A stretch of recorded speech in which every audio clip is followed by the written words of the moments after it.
Okay, so tell me a little bit about yourself and how you got involved in the community. So my name is Natacha Guyot, and I'm a content coach and strategist with a background in film and media studies.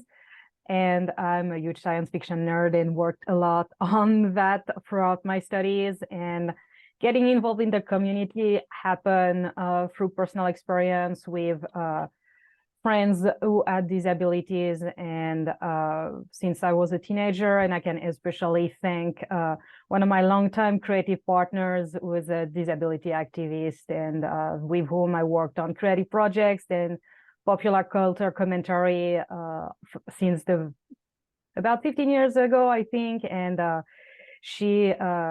learned a lot from her. I was also encouraged to do my own research, and that's one of the reasons why I got interested in being more inclusive in my language and educating myself. hmm So tell me a little bit about your work as a content strategist.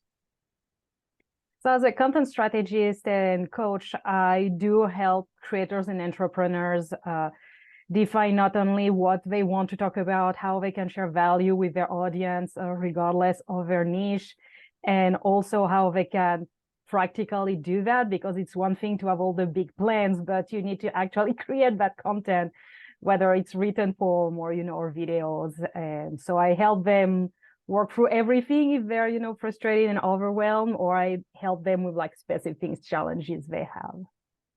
hmm As a content strategist, you focus on inclusive language. Tell me a little bit about that.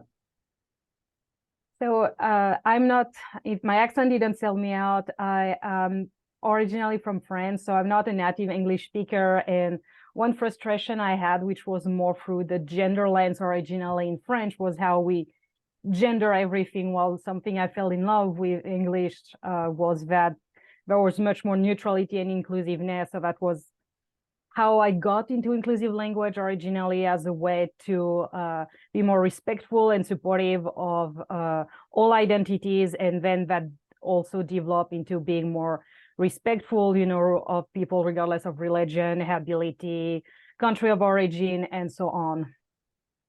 hmm So how do you sort of tailor content to your audience that is inclusive? Are there like certain algorithms that you use? Like what processes are involved in doing this? I would say it's two part. From the inclusiveness point of view, obviously there is like one of the things that helped me is continuous self-education and going, doing the work myself. But when I write, I think at this point I have fewer biases, but they're still there. So I would say that rereading, doing the editing work, it's often, when you can catch certain things. I would say that beyond, I don't really, it's going to sound weird maybe to say that, I don't care as much as algorithm as making sure that I respect my own values or my clients' values, and really make sure that they understand their audience, including how to talk with them and not, talk at them the wrong way, even if we're all likely going to make mistakes. So I would say that there's always the editing part, because we can still miss certain things. And in addition, to be inclusive in content that I create, which may come in especially picture or video, like I'm trying to make sure that I'm going to provide alternative text if I post picture, and I try to offer video captions as often as I can when I create video. And one tidbit I would say as well is that beside the actual language you use, there's also the formatting, because there's a lot of conflicting information coming from like marketing best practice to have your content stand out, like use all the emojis, have center text, and it goes against like best accessibility practice, which is why, for example, I didn't realize at first that emojis could be distracting for text readers. So now I try to avoid them or really minimize them. And I'm always going to be adjusting left for more ease. So it's both the content of the content and how you present it. hmm my next question here is, oftentimes, we have, these internal biases that we have, like, and it's often like you know what I mean? We have those biases and stuff as humans where it's not, what do I want to say? It's not as, respectful towards certain individuals and stuff like that.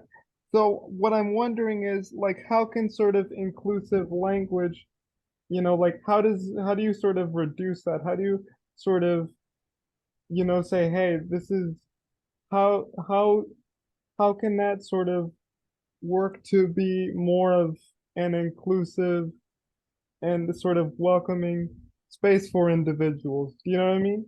Hmm. I would say it's kind of like three things come to mind when you talk about it. There's the self-education. I think that's really something because everybody needs to do the work on our own biases.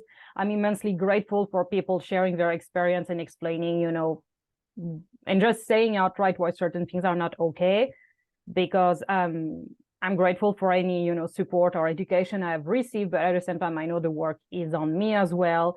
Then a second point would be like to make it part of your everyday language, as much as you can, so that it helps you over time catch up, about biases or, expression you may use, which is offensive to certain individuals. And the third part, so it becomes basically, it becomes a habit, not just I'm in my content creation space, I need to do right, but once I close the folder, nobody cares. No, I think it has to be an everyday practice.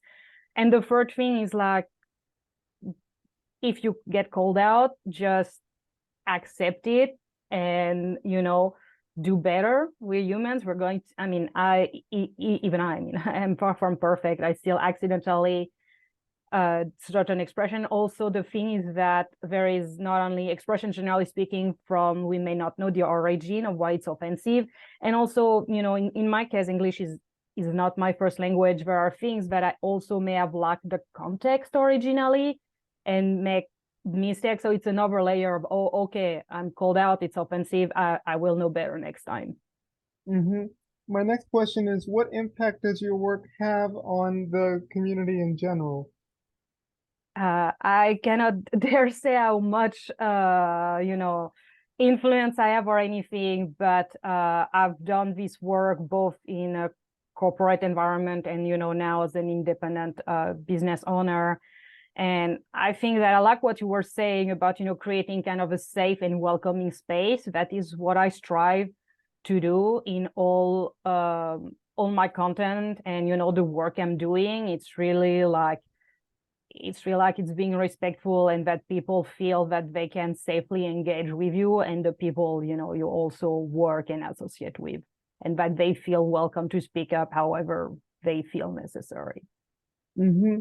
My last question is, what can content creators take away from this? In other words, how can they make their content more inclusive and welcoming to everyone? I'm going back to the self-education. We're so lucky right now that we have so many resources that we may not have as easy access before. First on the internet, even though you always want to check the source, but it's really spending that time doing that. And I would say there's you can always start somewhere, and depending on your niche, like if somebody is like is in the healthcare or the legal niche, there's way for all of us to do better in every way. And like for example, we just like use the singular they or try to degender certain expression maybe in your work, like be more inclusive, like talk about a partner, talk about a spouse. And that's the first thing. And then for other offensive content and offensive expression, try not to use them, try to learn what they may be. Even as simple as Google being your friend, this is a starting point, like start somewhere and keep going. Mm-hmm. Yep, that's cool. Important points there.